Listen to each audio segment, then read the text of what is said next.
Today on the table, we have a Haenel Schmeisser pocket pistol. It's chambered in 25 ACP or 635.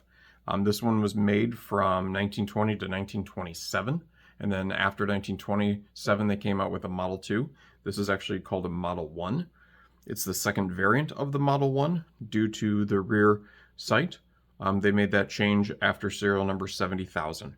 But just a super cool. I've been trying to collect a lot more pocket pistols, so you will see more of them here shortly on the channel as I acquire more.